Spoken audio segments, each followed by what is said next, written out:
Sometimes the truth is stranger and more terrifying than fiction.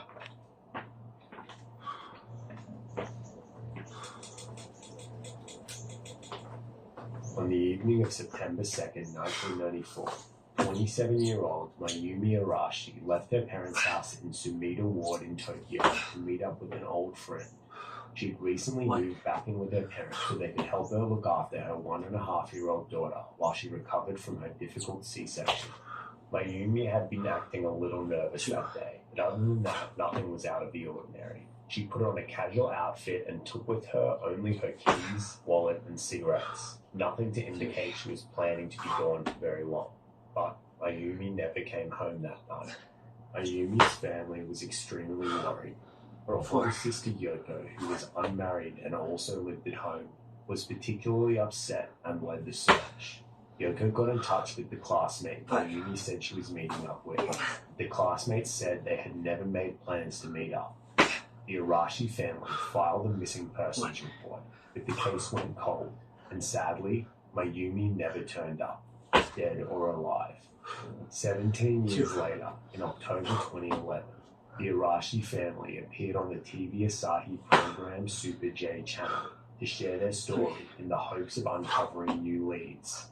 Yoko did most of the talking during the segment and recounted the details of the day of Mayumi's disappearance. Yoko revealed that on the day, Mayumi had made several phone calls to someone known only by the initial A. After Mayumi went missing, Yoko took it upon herself to search for clues to understand what happened. She discovered a handwritten note inside Mayumi's wardrobe which read, "I wanted to date A, but I was betrayed," followed by the words, "I'm sorry." There was also A's phone number, leading Yoko to believe that Mayumi had been having an affair with this A person. Yoko contacted A, who confirmed that he had met up with Mayumi that day. He reportedly told Yoko, "I want to be in jail if Mayumi ever turns up dead," confirming Yoko's suspicion that A and Mayumi must have had a major fight, leading to her sister to take her own life out of shame or heartbreak. Yoko recounted how the family hired a private investigator who followed A until the 9th of March 1995. That day, the investigators saw a mysterious man disappear into the forest in the mountains carrying nothing but 2 cans of beverage. The police were called and launched a large-scale search of the area, but they found no trace of either A or Mayumi. After Yoko tearfully finished telling the story, the segment cut to an interview with her father in a different location in the family's house. A terrifying little detail in the background of the interview caught the attention of viewers. Behind Mr. Arashi, taped to the bookshelf, was a piece of paper with a handwritten message. "Don't believe what Yoko says." After the episode aired, viewers immediately flooded the TV Asahi network with questions. Some people accused the producers of placing the note there for shock value and to boost ratings, but the network denied this. The next day, the episode was pulled from future broadcasts and online streaming. The strange appearance of the note fueled speculation. Who had written it? It must have been someone in the household. Or perhaps it was a warning left by Mayumi before she disappeared. And was there any truth behind the message? Was Yoko lying about the whole thing? Since then, internet sleuths have been theorizing about this story endlessly. Most of the information about this story comes from Japanese blogs, so it's difficult to know what's true and what has been made up to make the story creepier. Some have speculated that Yoko was mentally ill and had accidentally killed Mayumi, and that the parents were protecting her by playing along with her delusion about Mayumi's affair and disappearance. With so many gaps in the story and hardly any official news sources, some believe the whole thing is a hoax or just an internet creepypasta. The majority of online articles and Reddit posts agree that the original footage is long gone, so there's no way of confirming the authenticity of the strange note. However, we did some digging and found a Japanese streamer, Date Levy, who got his hands on the original Super J episode in 2020. He analyzes the segment frame by frame, trying to make sense of the note. As we enter the scene with the father, we can see him in the background with the piece of paper already stuck to the bookshelf. He continues to arrange some objects on the shelf, as Yoko speaks in the foreground, as if to draw attention to him. The note is seen again in several more shots during the interview with the father, but the full handwritten message is only seen for a split second. The segment ends with an appeal for information about Mayumi. We had to rely on some dodgy Google translating, but it seems that Date Levy concluded that the note was set up by the TV program. It seems too unlikely that the reporters, camera crew, and director would not have noticed the piece of paper in the frame. The question is, why was the note placed there? Super J was a reputable evening news program on one of Japan's major TV networks. What were they trying to communicate? The other questions that linger. Where was Mayumi's baby and the baby's father? Why had no one looked into him? And why, in 2015, was Mayumi's profile removed from Japan's online missing persons database? The bizarre TV segment has been proven to be very much real, but the meaning of the message, don't believe what Yoko says, is still a mystery, and we may never know what really happened to Mayumi. 2. On the 8th of October 2009, Bobby Jamison, his wife Sherry Lynn, and their 6-year-old daughter Madison vanished into the wilderness of the Sans Bois Mountains in Oklahoma in the United States. The family had driven an hour from their lakeside house in Eufaula, Oklahoma, to view a 40-acre plot of land they intended to buy and where they were planning to live in a shipping container they already owned. Bobby and Sherry Lynn spoke with an associate of the landowner, and that was the last time they were seen alive. Prior to their trip to the mountains, Bobby and Sherry Lynn Jamison had been struggling with various issues. Sherry Lynn suffered from bipolar disorder and had recently lost custody of her son from her first marriage, which made her... Okay. Just like that. Brown out. Damn it.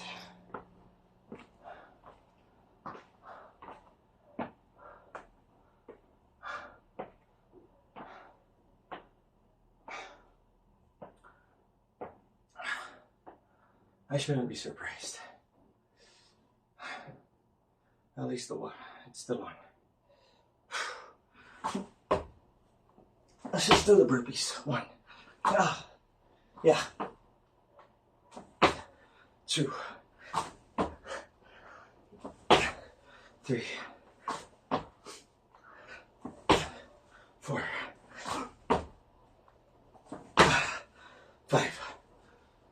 1. 2, 3, 4, 5. Okay.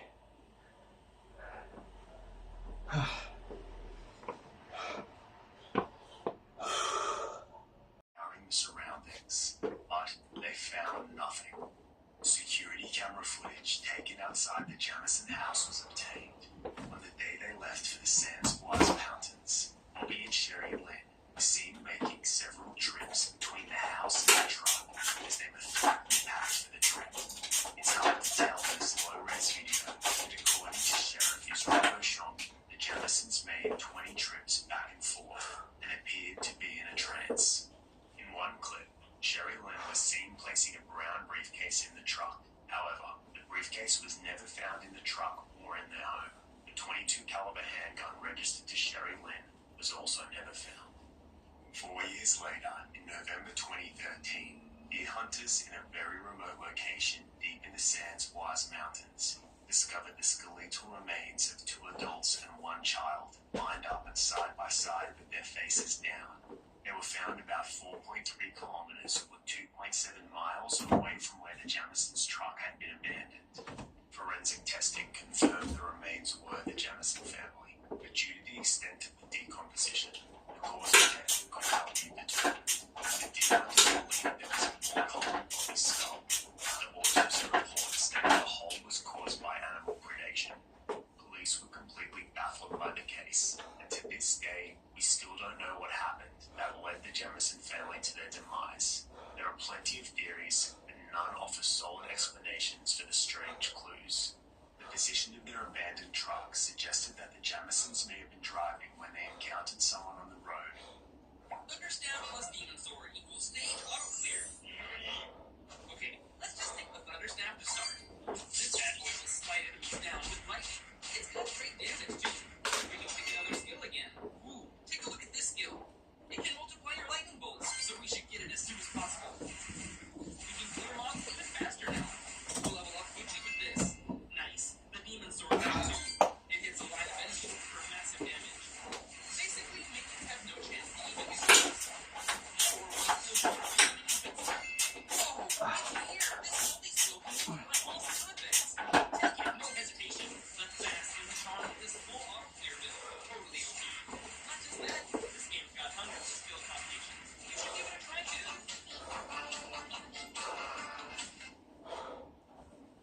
drug paraphernalia was found in the Jamison home or the truck.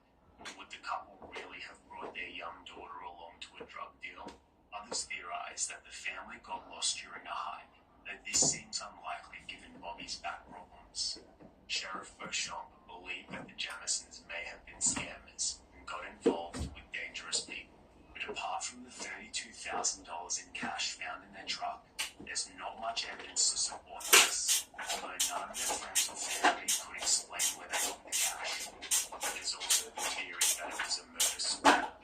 Sherry Lynn's mother repeatedly rejected this theory and insisted that both Bobby and Sherry Lynn were devoted parents who would never harm Madison. However, a few sources report that an 11-page letter was found in the truck, written by Sherry Lynn, venting her anger towards Bobby, accusing him of being a bad father and husband. A copy of this letter has never been seen, though. In the months leading up to their trip to the mountains, both Bobby and Sherry Lynn had lost weight and were reportedly increasingly paranoid about ghosts and dark spirits. Their pastor revealed that they even expressed concern that Madison's imaginary friend was some kind of evil spirit. It's possible that the couple's mental state had deteriorated to the point of shared delusion, leading to a mass psychosis, or perhaps the group's. The Flannan Isles Lighthouse is located near the highest point on Ellen Moor, one of the small remote islands north of Scotland. It was where lighthouse keepers Thomas Marshall, James Ducat, and Donald MacArthur vanished in December 1900.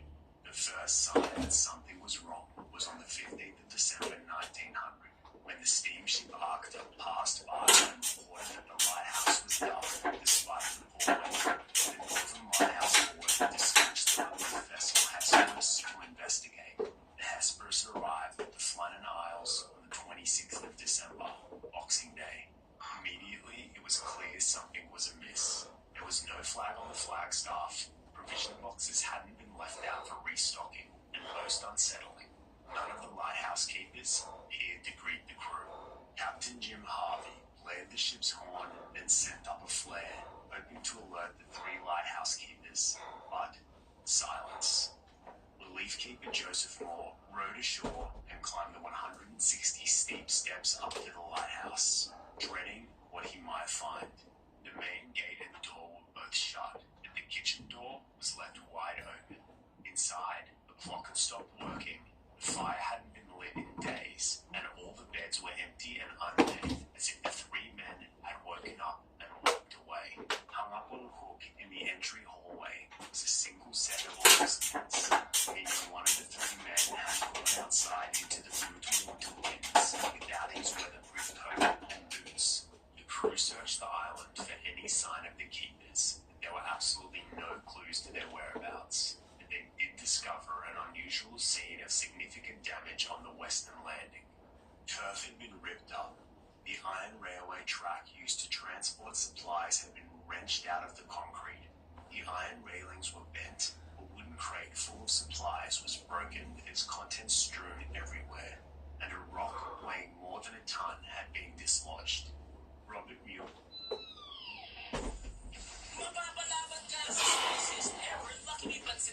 Extra hot chili, spiciest ever. Mas bigas na naman. Salamis.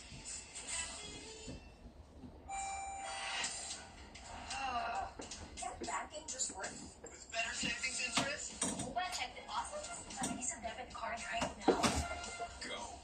Beautiful. Go Time Bank. Switch to beautiful. Ahead, the Lighthouse Board superintendent, who had personally recruited the three missing men, traveled to the Flannan Isles to conduct a formal investigation. He determined that the oilskins left behind were MacArthur's, and he also reportedly discovered very strange final logbook entries, although the authenticity of these entries is disputed. On the 12th of December, Thomas Marshall, the second assistant, wrote of severe winds, the likes of which I've never seen before in 20 years. He also wrote that James Ducat, the principal keeper, had been unusually quiet, and that Donald MacArthur, who was known to be a tough and seasoned mariner, had been crying. The log described how the storm raged on, that the three men had been praying for the storm to stop, despite all of them being experienced and should have known that they were perfectly safe inside the lighthouse, which had been built just a year ago. The final entry on the 15th of December read, "Storm ended, sea calm, God is overall." The most chilling part, no storms were reported in the area on those days. The weather had been calm.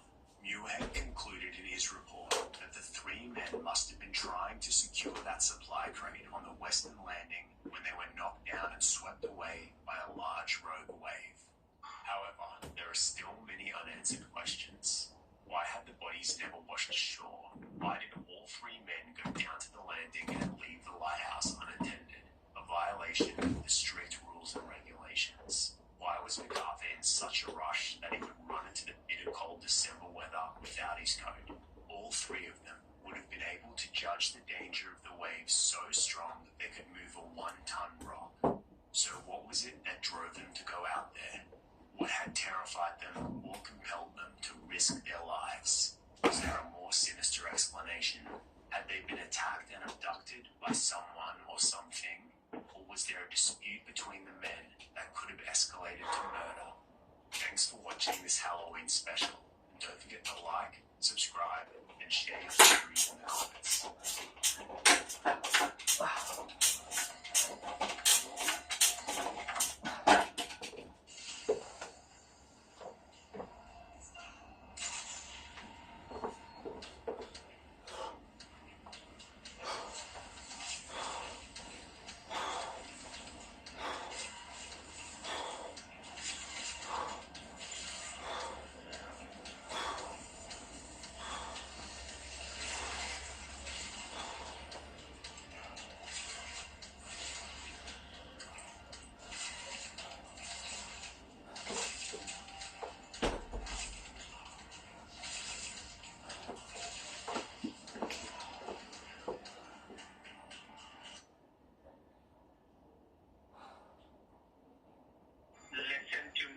Listen to me. I got 15 minutes to talk to him to find out what happened so that I can help him out. Now, if you want your grandson come out of the prison and to be free from all the charges, you better talk to me now. Tyler, help me out.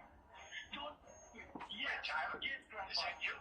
Tyler, why was there a briefcase in your car with a list of names? I don't know who put that briefcase. I don't know. Someone is trying to hook me up. That's why I don't know about that briefcase. You near do like others have a job giving pieces. One of my closest friends texted me a while ago saying that their mother-in-law had received a call from Comcast, but he knew that it was a scam, so he gave me the number. I called him up and they connected to my PC. They said there was an issue with my credit my bank account, but they accidentally sent me too much money, or so they said, and I needed to wire it back to them. They thought that I was a lawyer, so over the course of a few months, they gave me a couple of their United States bank accounts that they used to launder money here in the United States. I reported the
Well,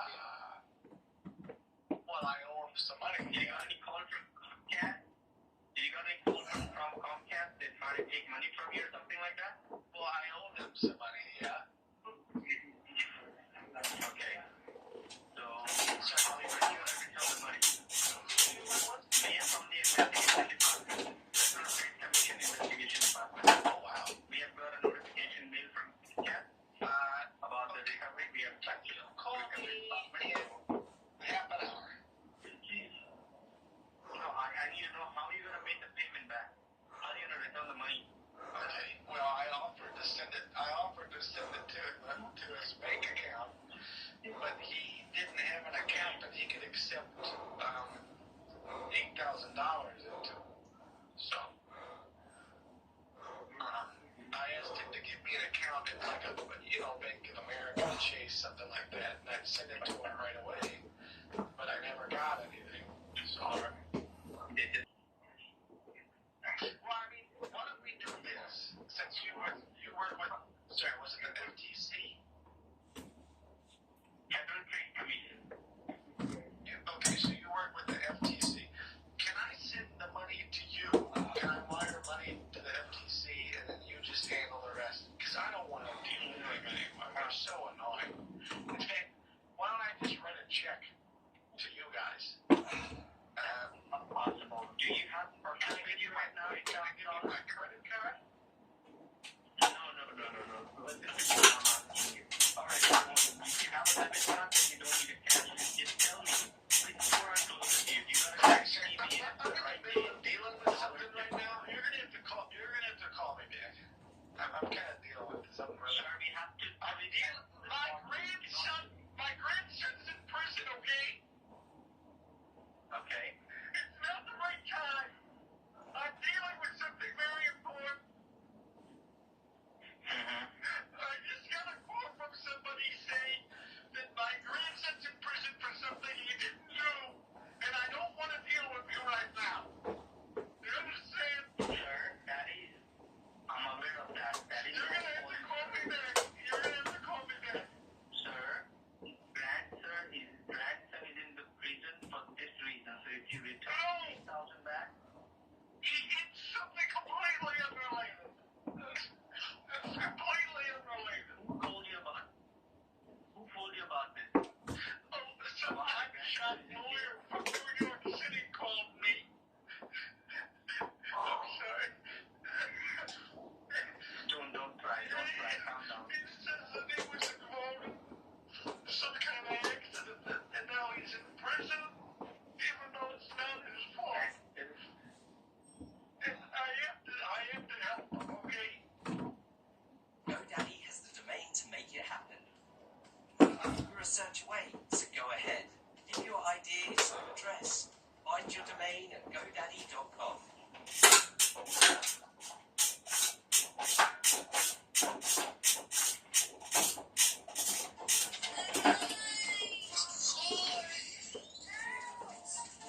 Nanginginom? Baka sensitive ka. Basta mulo, use Sensodyne. May 99 na Sensodyne. So I have to talk to you later. Just tell me that what time I can call you back. From the south border of Texas and everything. What time I can call you back? Can I listen to me? Don't cry. What time I can call you back? Can I call you back? He's asking for more money because he has to hire more lawyers. I just can't deal with Comcast right now. Give the name of the lawyer you have hired. His name's Burt Macklin. Give me a moment. Just give me a moment. What's the name? It said that his name was Burt Macklin. Burt Macklin? That's what they said, yeah. Okay, can he lives in New York, right? New Jersey, correct? In New York City. Okay, Burt Macklin. Just give me a moment. Don't have to worry about it. Whatever the situation is, I will handle it. Okay? You don't have to worry about it. Just calm down, okay? Because if you break enough, we can't go ahead and help you to get it back. So don't have to worry about it. I will find out this Brett Maxson from New York. I will just look after this matter. You don't have to worry about it.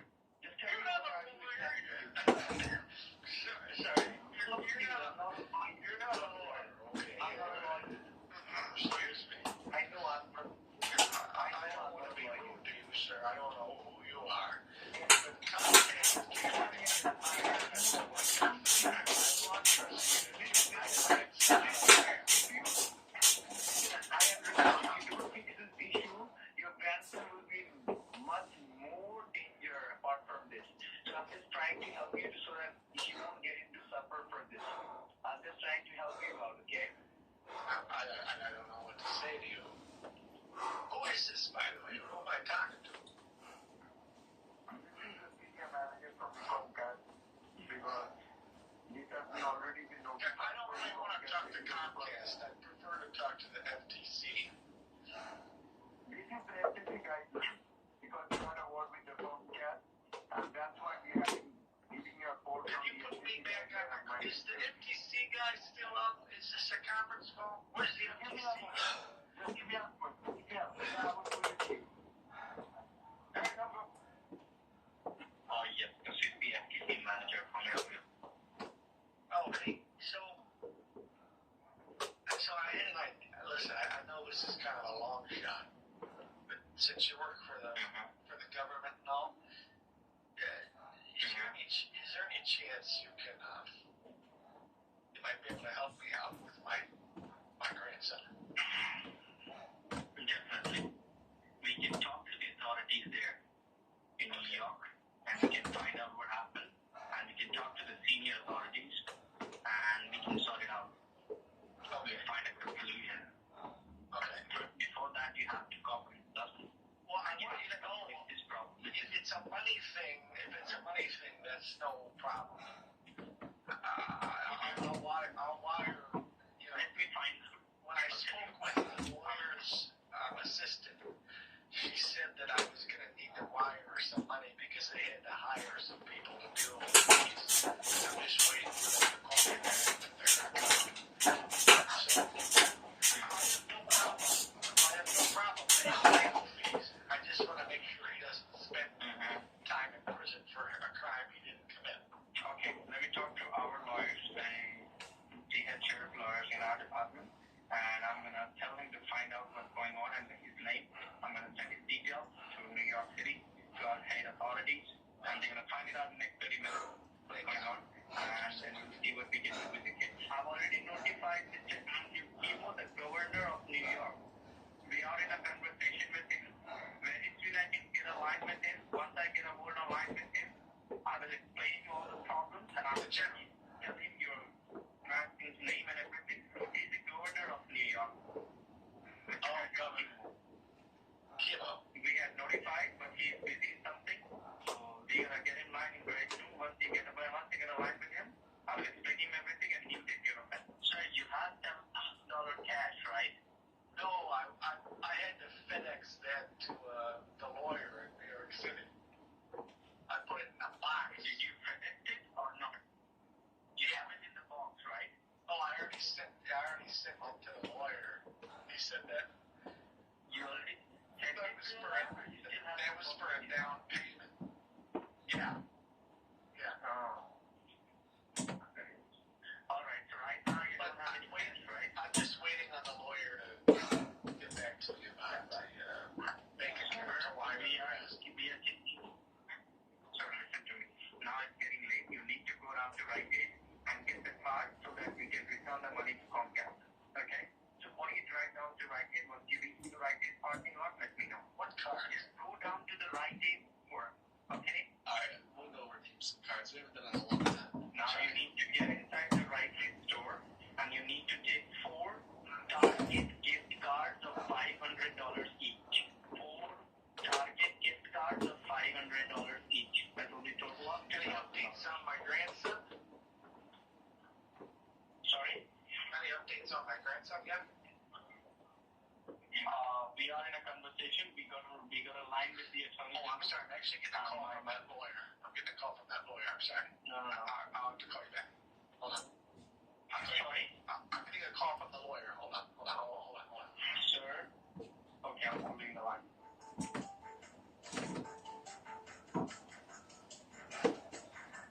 All right, now you do one. Hey, listen, you're going to have to tell Comcast. Tell Comcast they're going to have to wait. Because I got to go to... Sir, listen. I got to go to the bank before the bank closes.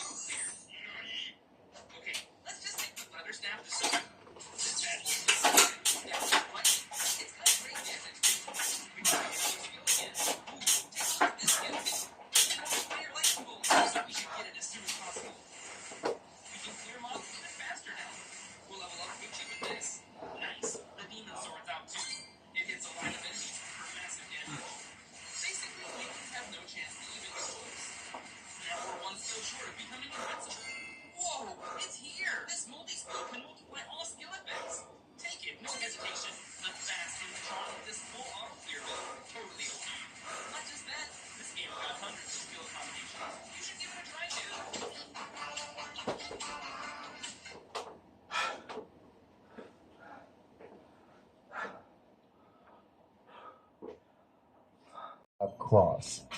The jab goes first, the lead hand comes out straight, and follow with that rear hand, the cross. 2 straight punches, 50% effort. 1, 2, let's go. You're going to want to work nice and easy with this. Get your body flowing using round 1. As your warm-up, working straight punches, you want some straight extension of the arms, with the elbows, but fully extend with your shoulders. Figure out your range on the bench so you're from the outside. Again, warrior 3, as you go through this boxing combination. The jab cross, let's go. Round number 1, 3 minutes, 15 seconds total. Working around the heavy bag, nice control of the dots. Now, if you're a beginner, you want to move a little less and focus on those straight, dynamic shots going into the heavy bag. So get a little more advanced, change direction, angles.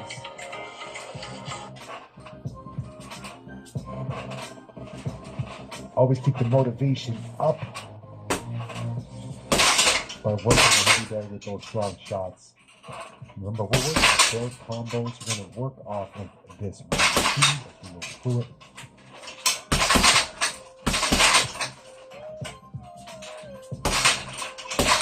Now again, if you want to change the power to 60%, you can do that by just punching a little bit harder with the right hand. Now we're going to add a lead hook to the body.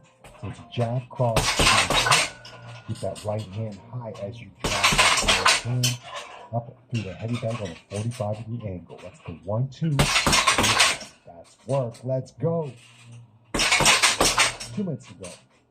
Round number 1, you're working a 60% effort with the 1, 2.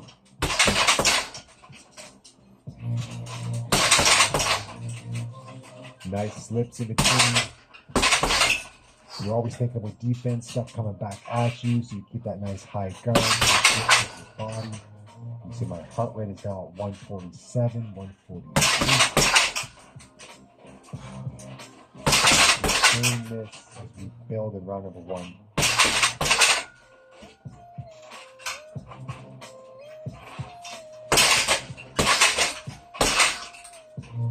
Now throw a rear uppercut. That's the 1, 2, hook to the body, 6.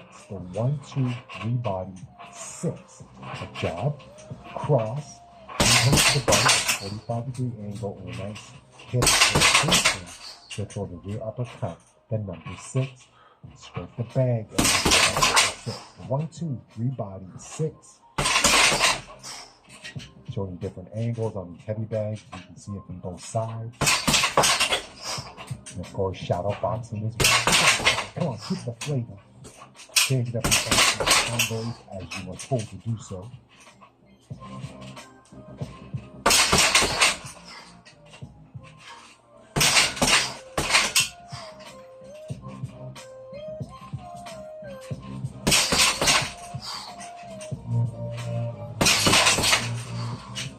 All right, now let's put a little more effort to end round number 1. What I want you to do is throw a 3, 2, 3, 70 to 80%. Let's go. Lead hook, back, lead. Let's go. Finish it. 3, 2, 3. 3, 2, 3. Stop, hook.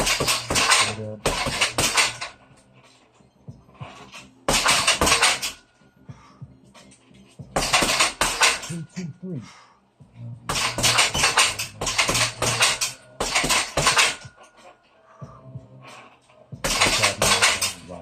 Number 1, beautiful. 15-minute punching bag workout.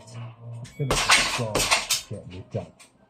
All right. Round number 2 is controlled speed. Now, what that means is, as you work the lead hook to your uppercut, I don't want you to think about accelerating your punches too fast off of your body. Just keep them in a controlled line. So at the end of the punch is where I want you to throw the punch the fastest. So control them coming off the start line, and then right before you get to the target, throw them with a little more speed. Let's go, 70% effort, the 3, 6, lead hook, rear uppercut champion. Let's go, 3, 6. Now, right before you hit the heavy bag with that lead hook, put a little more speed on it. As you're throwing this rear uppercut, go through the tiger with a little more speed. 3, 6. Yes. Lead hook, rear uppercut. 3, 6. And get my more advanced athletes, when you're driving heavy bag, you can throw the uppercut from the inside or the outside.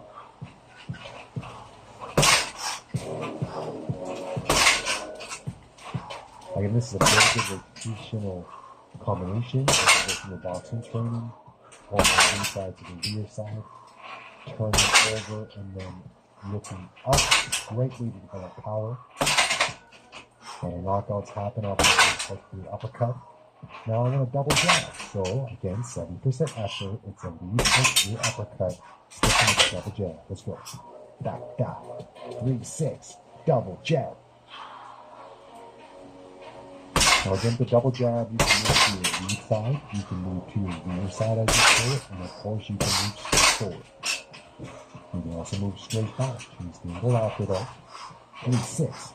Double jab. 7% effort. The last 3 inches, you're working speed.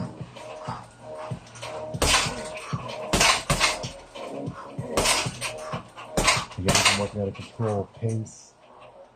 You're still at 150 BPM, and that's where we're still working, where I'm still working. Front boxing is amazing because even when you're working control, you're still using a lot of energy. But you're working left, which is amazing, right? You want good technique. The shots have to mean something. Now, not added, but flip left. 3, 6, 1, 1, slip. So that means you're slipping from the same side that you're throwing with double jab. So you're slipping to your lead side. 3, 6, 1, 1. That's it. 3, 6, 1, 1. Go.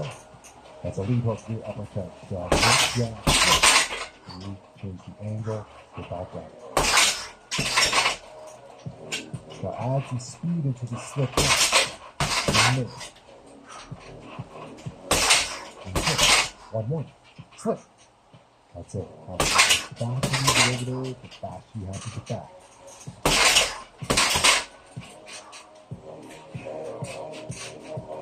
And we're building off this quick, but working controlled speed. Now you punch faster at the end of your range. Now it's a 2. Lead uppercut. 1, 2. Fast. 1% effort. 2. Lead uppercut. 1, 2.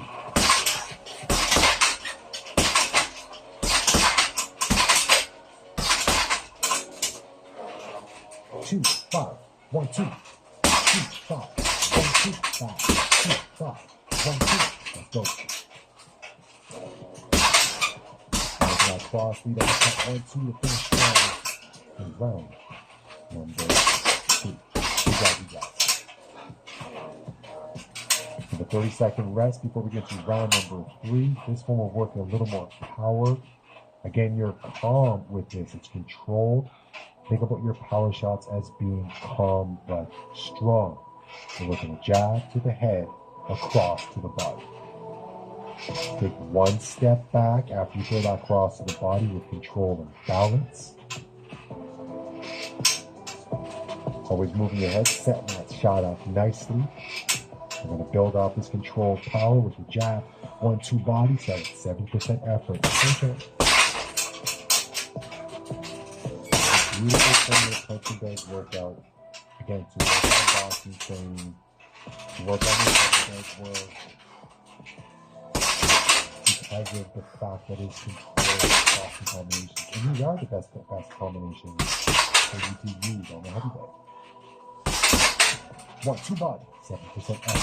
Shadow boxing. You can see it here, it's still highly effective. You'll see my heart rate jump up here pretty soon. 1, 2 body. With control, power.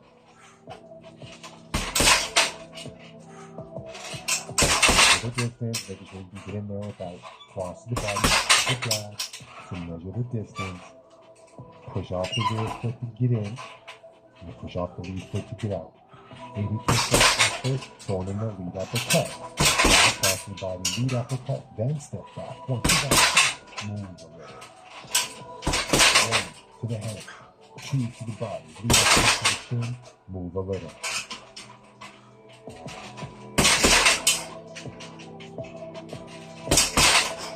Again, control is crazy. That seemingly 5 is still a powerful shot. Keep yourself with it. You guys will notice the best boxers in the world, they hit hard, but it doesn't look like it. There's a lot. They're really controlling the distance, controlling their aggression to make it look smooth. They're not that hard. But trust me. They're throwing those shots, boy. 1, 2 body, stop. Heart rate at 160. Now you're gonna add a 2 cover. So it's a block to the body, a lead uppercut, cross, then cover, and you can cover as you move. 2 to the body, lead uppercut, cross, cover. Beautiful combination. Let's go. 1, 2 body. 5, 2.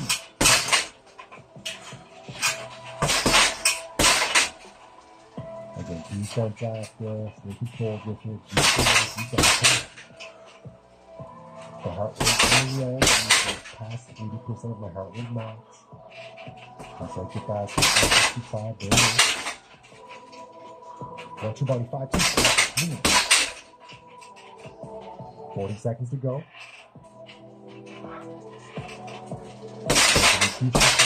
You're still building with control, power. But 1, 2, 5, 2, cover, slip, slip. So not to the body now. Throw that 2 to the chin. Both crosses are to the head. 1, 2 to the head. 5, 2 to the head. Cover, slip, slip. Let's go. 90% effort. 1, 2, 5, 2. Slip, slip off the cover. 1, 2, 5, 2. Cover, slip, slip. 1, 2, 5, 2. Cover, slip, slip.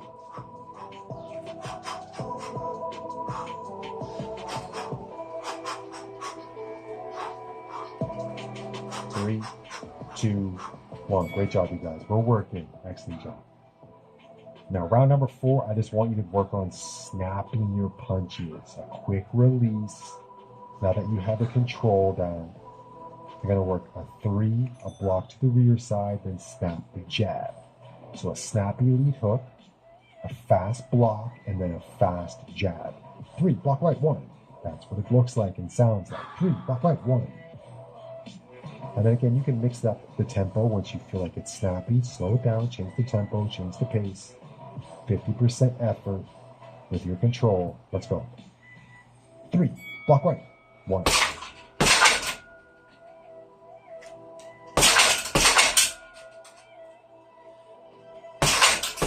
Again, you add some snap. So maybe your hook is fast, your block is fast, and your jab's not quite as quick. Or use mid-range in terms of speed. You have a fast jab and a really fast jab. 3 minutes. 2 block 1. Yes. Again, it could be a 3 block, then jab. It could be a 3 block, double jab. So mix it up, you guys. Come on.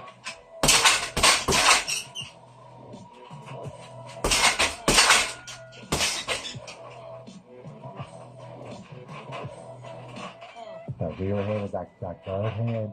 When you throw that hook, you're blocking the hook coming in. So when you throw that 3 block, the hook coming in, counter again with the jab.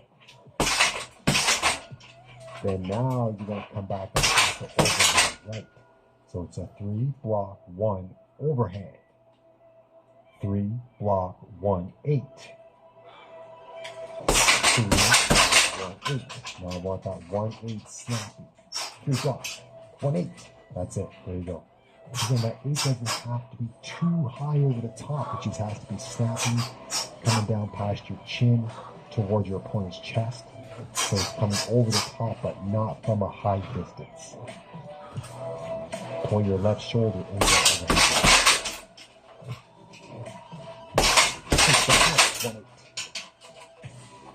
3 block 1 8.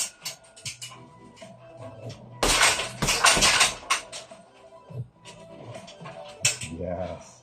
Balance is crucial when you're on the overhand right. You have a tendency to lean to your left side, but put lots of pressure on the left foot to make sure you don't lose your balance. Now, finish strong. With a 3 block right, 1 8 3 4, so you're adding a rear hook and a lead hook to the body. 3, block right, 1, 2, hook up 5. Yes. You're working 65% effort, or even 25% effort, and this is good. 3 block work, 2, block right, 1, 8, hook to the body, hook to the body. Lots of offense here, lots of offense. Nice defend off of after that block. There's more coming at you. 3, okay, 1, 8. There's your body shots to finish. Pop up. There you go. Move. Change the angle. 3, block right. 1, 8. 4. Breathe. Relax between those combos. Yes, you're strong and dangerous, but be calm. 100% effort. 1, 2, non-stop. 1, 2, 1, 2, 1, 2, non-stop. Dig into the bag. 100% work.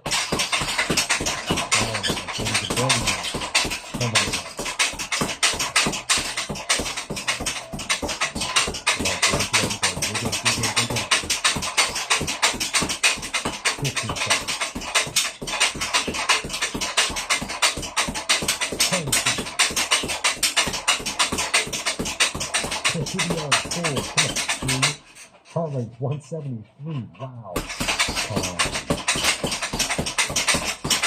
Work, final round, just like that. The rest are going to feel very quick. The first combination to finish strong, max effort on everything, is you're going to push the heavy bag, throw a jab. Push the heavy bag, throw a 1, 2. So it's a push, 1. Push, 1, 2. But your push is in a high cover position, all right? So get the hands up, brace, push the heavy bag, create some space, throw a jab. Hands up, cover, create some space, jab, cross. Let's go. Once you figure it, ready? 1, 2, push, jab, push, 1, 2, push, jab, push, 1, 2, go. Hold tight. There's it fast. Come to the target. Full range of motion.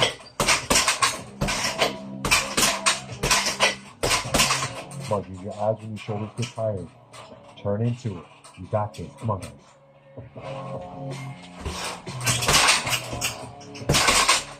And time. Take breath. Shake the shoulders out. Pretend it's not hard.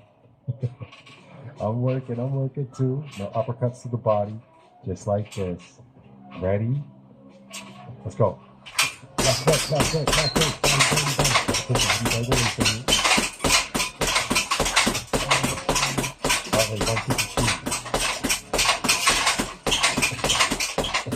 154. Come on, punch the heavy bag. Uppercut to the body. You got this.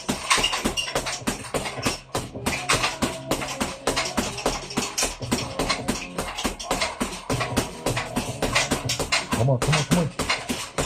And time. Quick rest. The heart rate's going to move up. Your heart rate's going to accelerate. That's all good. Get ready to go. Again, shake out the shoulders. You guys are machines. It's a cross. Hook to the body. Hook to the head. 2, 3. 3 to the head. Dig into the bag. Let's go. 2, 3, 3.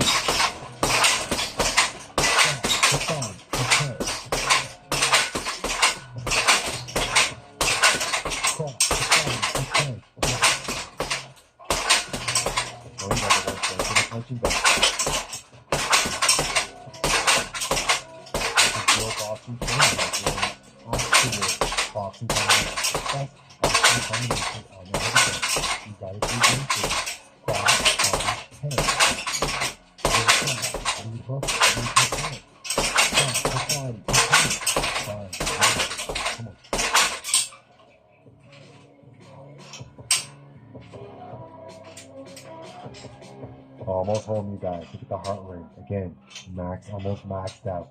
Bump, cross, hook. You're going to bump it with your shoulder until a cross lead hook. Go. Bump, 2, 3. Bump, 2, 3. Bump, 2, 3. Bump, 2, 3. Let's go.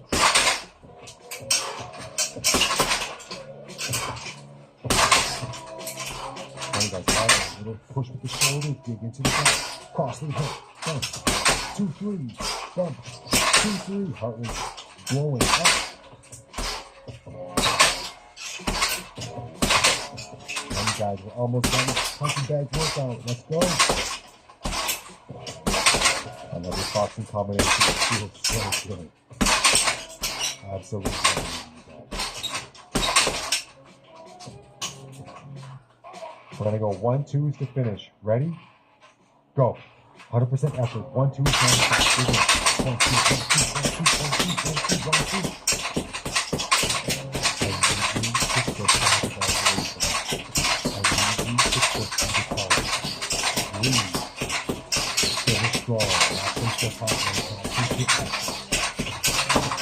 Strong.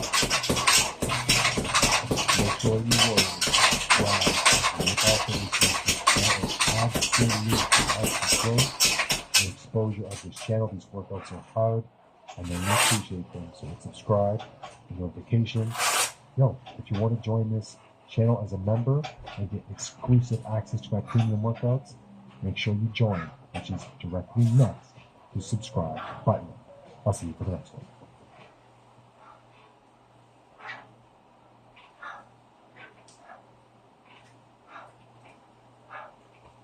Let's get it done, you guys. This is a boxing workout with heavy bag.